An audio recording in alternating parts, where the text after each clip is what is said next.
Ngobrol bareng orang cermat bersama Global Prestasi School. Hai, selamat datang kembali di Podcast Cermat, Cerita Jumat.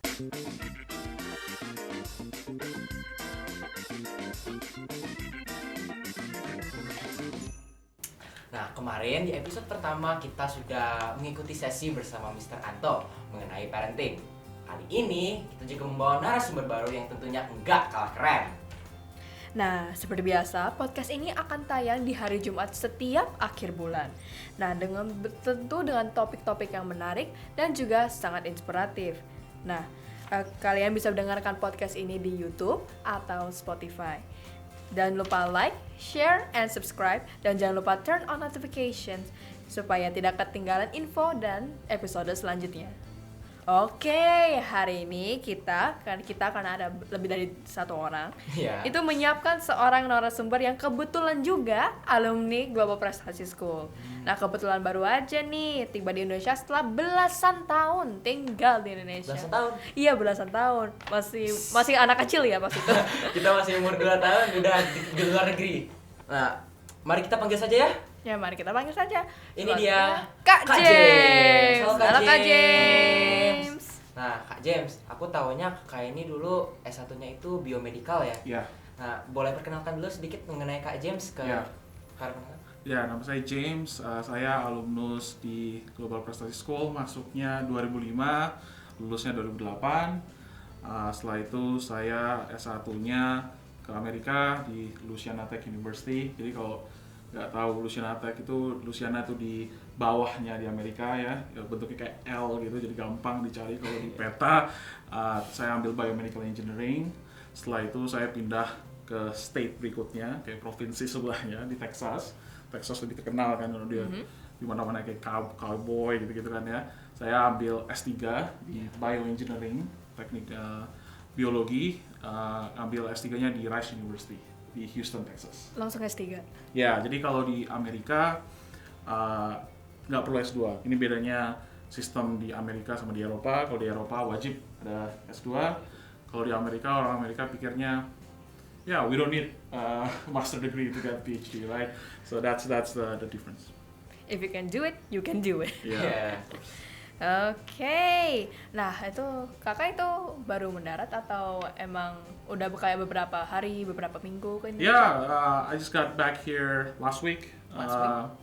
And I did that because I just finished my dissertations, so that's the thing, and then I found like a really good deal on a flight back home, so that's why I got here. So yeah. Yes, economic reasons. Yes, exactly. Anywho, kalau kan itu kakak baru balik setelah belasan tahun ya, aku dengar itu belum kayak balik ke Indonesia langsung secara personal, tapi kayak emang barusan setelah belasan tahun minggu lalu datang ke sini.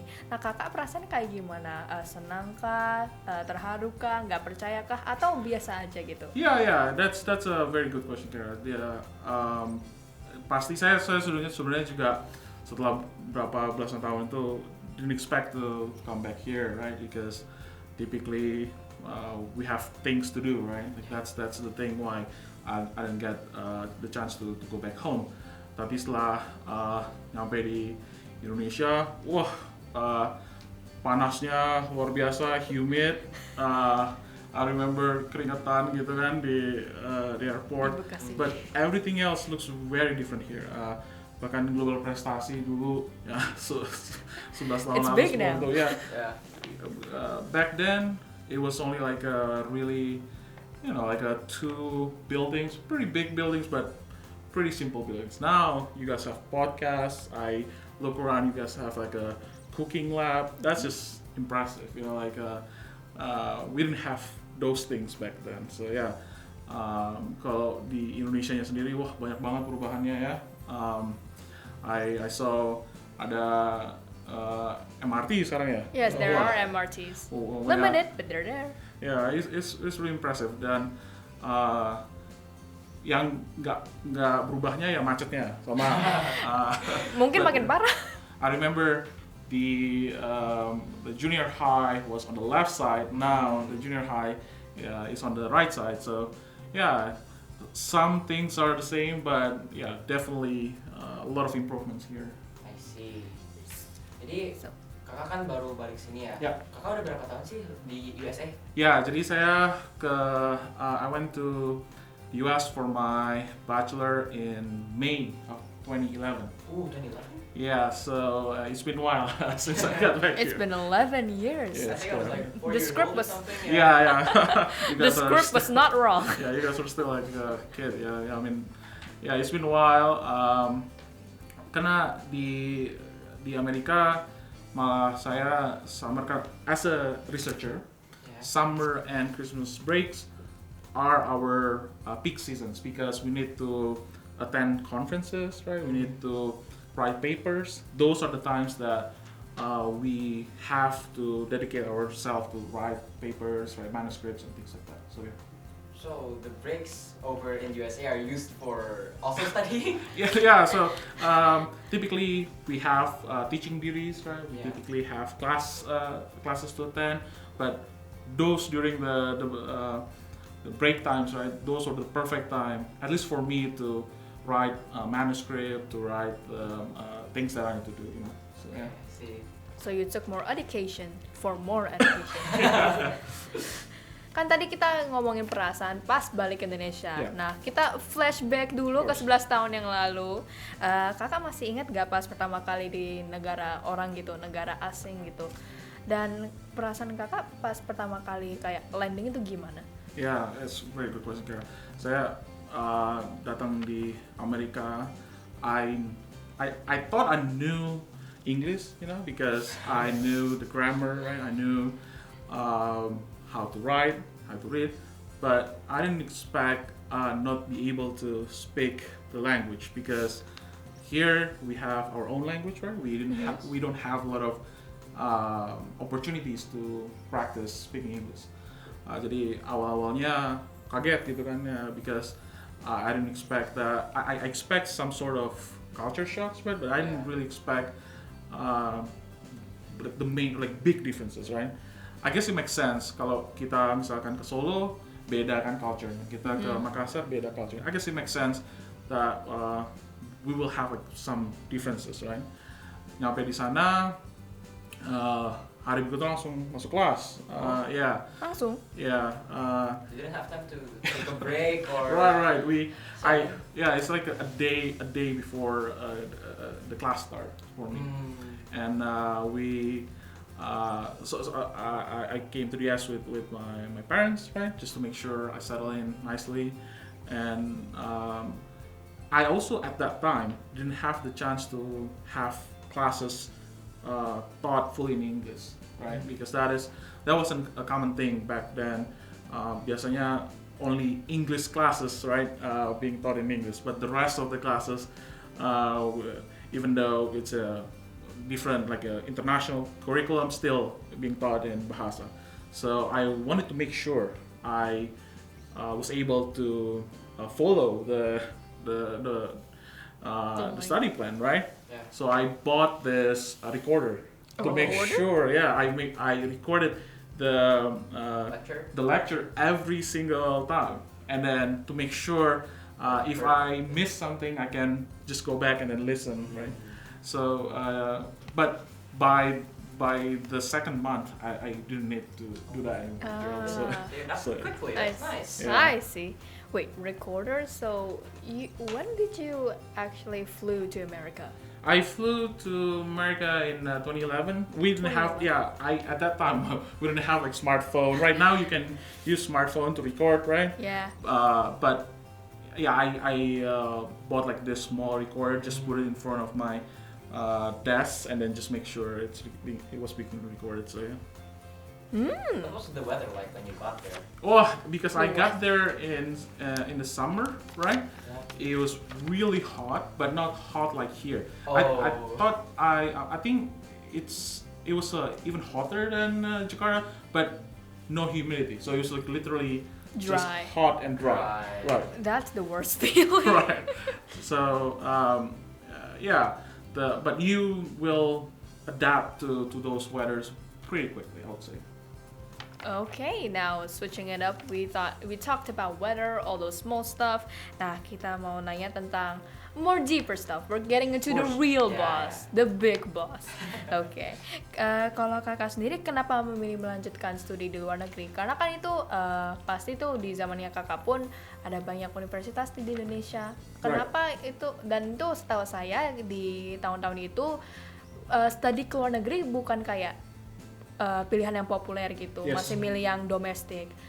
What makes you want to study like overseas to someone else's country? Yeah, very very good question there. Saya, my family's background is in the healthcare settings. A lot of my aunts and uncles, they are all doctors, right? So it is understandable. My parents wanted me to explore being like a doctor too, like a medical doctor. But I really didn't feel that it's a good fit. Ya. Saya cari-cari di internet, ada major namanya biomedical engineering. So that's the bridge between medicines and engineering. And I thought, wow, that's so interesting. So I started to understand it more, talk to my seniors, right?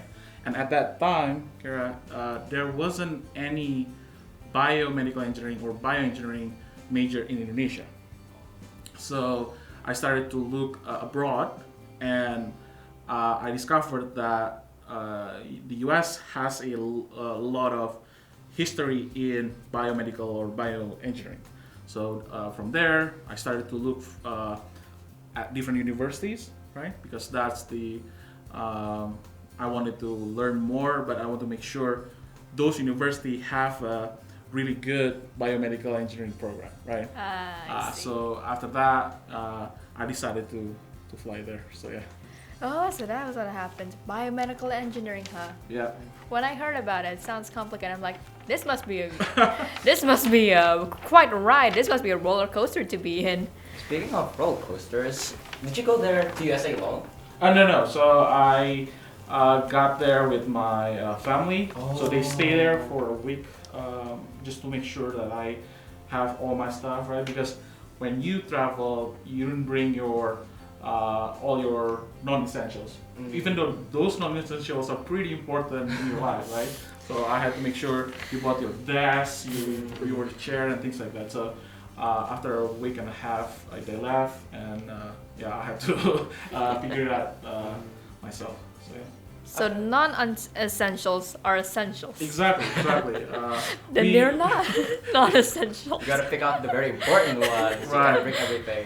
Kita kan nggak bisa bawa yang gede-gede gitu kan. But that is so important. I would say, like when I packed my bag the first time, there was so much I thought essential stuff that weren't like as important as I thought. You know, you don't need as many USB, for example, because you We don't have use Google that Drive. Exactly, you don't need to use that as much now. So pack it like if you want to stay there for like 3 months, you can start your life right away. So that is my advice for packing. I see. I see. So we gotta separate the essentials to essential. Yeah. Essentials, kind of essential, Right. non-essential. Yeah. So, Kak, actually, I want to ask another question. So, your family stayed there for a week, right? Yes. And after they left, have you ever felt like homesickness? Or Yeah. did you miss them? Of course, just like anywhere else, right? You felt alone at that time. There was an Indonesian there in Louisiana. I selected that university specifically because I wanted to practice my English, English. right? Exactly. But of course, the first couple months was rough. There wasn't at that time good food, right, for like Indonesians taste bud, right? So Yeah. it's kind of rough. But what I wanted to tell you guys is that there are a lot of helps even there too. This is not, you're not the first person, right? You're not the first person to go there. So you can have a support system. Jadi bahkan ngobrol sama orang tua once every week, things like that helps a lot. That helps. So, speaking of support systems, Yeah.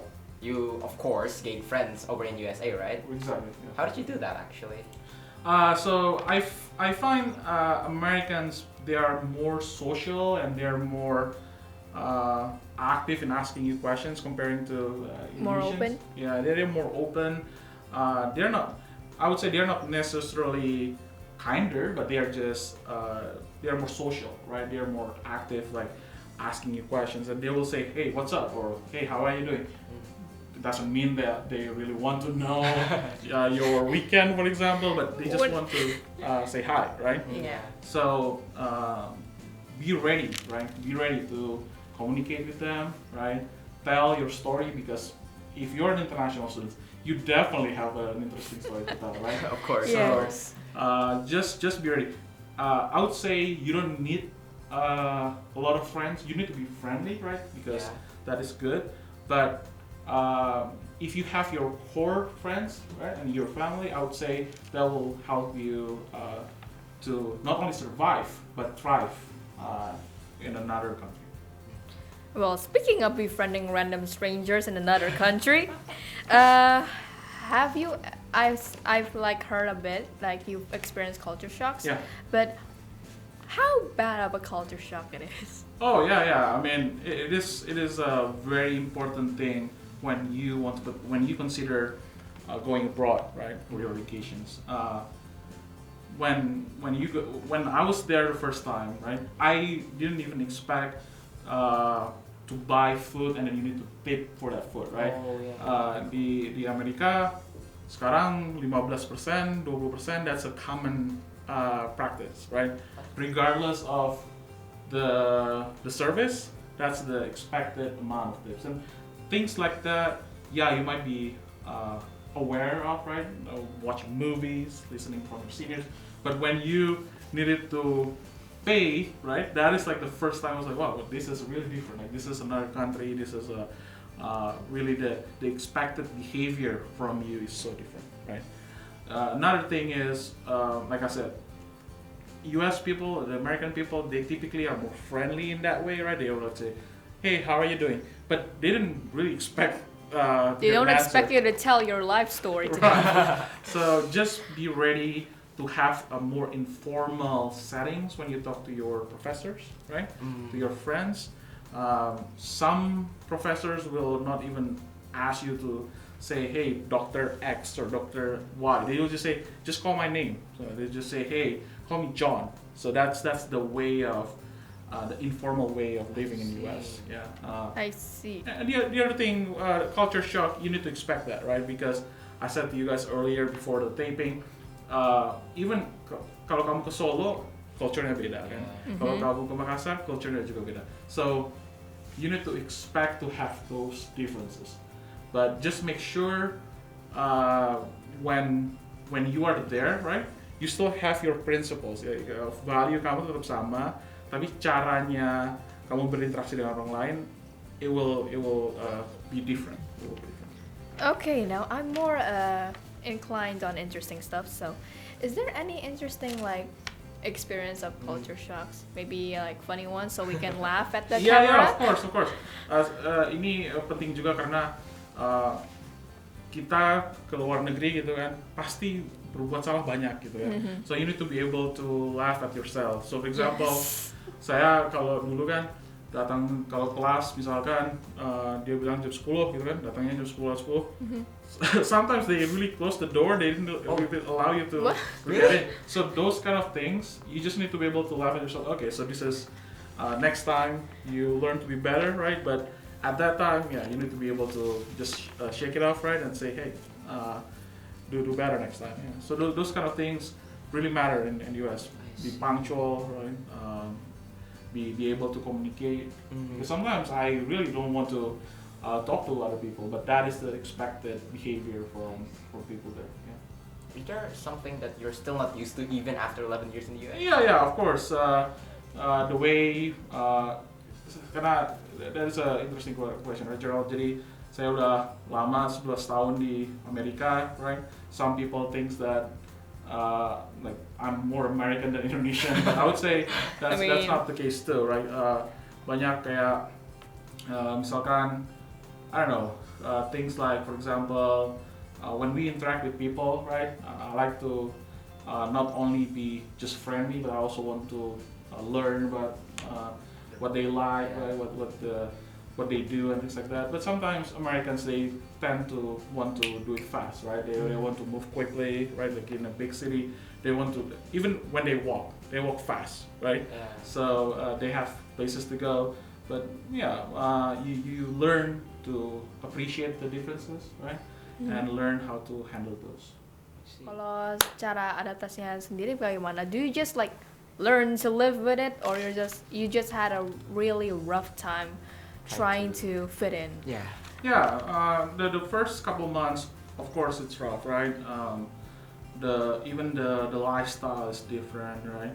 But I would say the only thing that you need to remember is that saya pernah dengar seminar prinsip hidup kamu mau di Amerika, mau di Jakarta, mau di Bekasi, that's your life principles are the same, right? Jadi kamu nggak akan berubah dari kalau kamu pindah kemana nanti life principle berubah. That's not case. Tapi sisanya yang lain gitu kan. Misalkan kalau mereka di Amerika itu minumnya nggak pakai botol kan sekarang biasanya dari fountain gitu kan. Oh. So you just need to be able to appreciate those. Like the first couple months, I was like, yeah, it's kind of weird when you drink from the tap water, right? Like Tap water. like it's so weird because we didn't really expect to do that here in the US, in Indonesia, right? Pas saya balik kemarin, pengen ngambil air, tiba-tiba langsung reaksi gitu kan, langsung keinget itu, and I was like, oh yeah, I cannot do that here because I will get sick fast here, right? So those kind of things you just need to learn, right? And because those things are not really, it's not your life principles, right? Like minum dari tap, it's okay. That's the way Americans do. So pelan-pelan, but after like the first year, I do it just like the saying, right? When you in Rome, right? Do as the Romans do. So lihat yang mana yang menurut kamu prinsip. Kalau yang menurut prinsip jangan diikutin gitu kan. But if it's the way you think, yeah, okay, that's how they live. Yeah, it's not a bad idea to follow that. Yeah.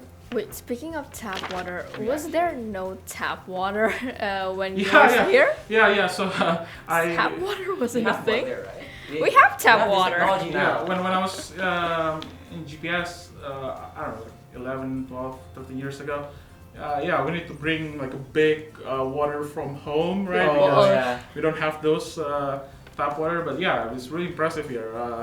You guys have tap water. You don't need to bring. You just need to bring like A bottle. Yeah, like a water container, right? To just fill it up. But that's exactly how Americans do it. We just bring like a water container and then just fill it up as much as you want. So those are really nice here. I would like to, ask a bit more about the skills you've developed there. Being in USA for like 11 years, did you feel like your skills developed, especially in English? Or maybe did you feel that some of your skills got worse? Yeah, so I would say obviously the English speaking skills, right? It's really different between when I first came to the US and versus now. But I would say my sense of comfortability to communicate my thoughts, that is the thing that I would say really important, Gerald. Because in the US, they really don't want to wait until you say something. They really want you to say what you think, right? Yeah. They want to say, they want to understand how you approach the problem. It's not exactly just like, just hold it out until you want to say something. You need to say how you say it, right? You want to express your view. That is important in the US. So I would say, yeah, obviously I know biomedical engineering way better, right? Between when I came in and now. But I would say the communication skills are way more important. Okay. Okay, now we've gone over tips of what tips you've learned over the years because of being in another people's country. How about before before you go to USA, Yeah. what do you have to prepare? Like what skill sets, Right, what right. things? So I thought, you know, learning English is good enough, right? But before going there, I thought I knew everything, what to do there. But that's not the case, right? I would say if you want to prepare, if you want to thrive in another country, you need to first know your life skills first. For example, what do I mean by that? Well, first of all, you know how to cook because when you go to another country doing an undergrad, they typically have this kind of like a student dorm. yeah, like student dorm, right? And they force you to buy meal plans. But Oh. the thing is they don't open all the time. They only open, for example, the breakfast is only from 7 to 8. I was like, well, like if I have class at 7, then I couldn't eat breakfast at that day, right? So you need to be able to cook something quickly, right? So that is like the life skills that I'm talking about. Are you able to wash your own clothes? Because in the US, self-sufficiency or independency is really important, right? You don't have mbak yang wash your clothes, right? Yeah. You need to be able to see, hey, so if I do this every day, then you need to pay every single time. So you need to be able to kind of plan your days out, right? And like I said, in the US, self-sufficiency is really, really valuable, right? They expect that from you, but you need to be able to ask for help because it's not like you're there by yourself and this is the first time ever people do that. So ask for advice, ask for help. That was a roller coaster ride. Would you say so, Gero? I would say so, but actually, can I just ask one more question? Of course. I'm a bit one interested more. about this. One more. I'm a bit interested about this particular Whoa. subject. Of course. Being there and living alone, of course, you have to manage your finances, right? You're living alone. Like, how do you manage that so that you're able to buy everything, you have everything you need, and is able to be self-sufficient? Right. So in the US, you're able to do like a part-time work. Oh, yeah. That helps a lot. I do research work during my undergrad. That helps with the living costs. And you need to be able to have a good grade because then you're able to get the scholarship. In the US, typically the living costs plus tuitions are the highest cost for you, right? So you need to be able to maintain those. Now, of course, you need to also care where you select your university because if you live in, for example, in California, their living costs might be really high compared to places like in Texas. So those needs to be in your calculations, right, before you select which university or which country that you want to do your either undergraduate or like a graduate degrees. So yeah. Okay. That's nice to know. Yeah, that's really nice to know. But unfortunately, our time is up, and the director has been bugging me for a few times now. I learned a lot about what to prepare before going there, what to expect when, studying abroad. And I think my parents would really like to know this. So, And they'd probably allow you now. Yeah, I hope they do. You gotta. Yeah, I hope I could persuade them now that they know a lot of things from today's podcast. I think I was already interested in studying abroad, but now I'm more interested in studying abroad, hearing your stories and how is it to experience it firsthand. Of course, you can't just go into another country blind. Yeah, You gotta prepare yourself for be it life skills, There's a lot of your consideration. academic skills, or social skills. Social skills, I think, are important. Absolutely. Definitely. Definitely. That's why we're doing this. We're training to become not antisocial for the sake of our betterment. I guess we're training a bit of Kak James over here to be able to know what it's like abroad, Yes. I mean, we gotta ask someone somehow. Yeah. Yes. Having hands-on experience is definitely the best thing. Yes. We're gonna contact you after this if you don't mind. Of course. Oke, terima kasih banyak Kak James sudah Kasih, mau Kak. di sini bersama kita ngobrol-ngobrol, kita kepoin mulu dari tadi. It's really a pleasure to have you here, and we've learned a lot from you. So thank you for that. Would you want to say a few closing words? Closing words, yeah. Yeah. Thank you for having me. Make sure, like Kara said, you do your research before you select the university, right? Or even the country that you want to continue your study. Ask for help. This is you're not the first persons to be in these positions. We're right? also not the last. Exactly. Ask advice from your seniors, from your teachers, because they have done this before, and it's not as difficult as you might think to go abroad for your educations. Oh, I know a lot. Oh, you now Great. know a lot. That's amazing. How amazing is it? Okay. Okay. Fortunately, this is the end of our session today. But don't be sad. Next month, there's also going to be a new episode about another topic, and it's definitely not going to. It's not going to be boring. It's not going to be boring, of course. It's going to be even better than today's episode. better. Okay. Probably with a new friend because we're supposed to have another person here, but they have something to do. Stay tuned for our next interviewer. Next interview. So long. Terima kasih karena sudah menyaksikan Podcast podcast Cermat. Cerita Cerita Jumat. Jumat. Bye bye. See you next time.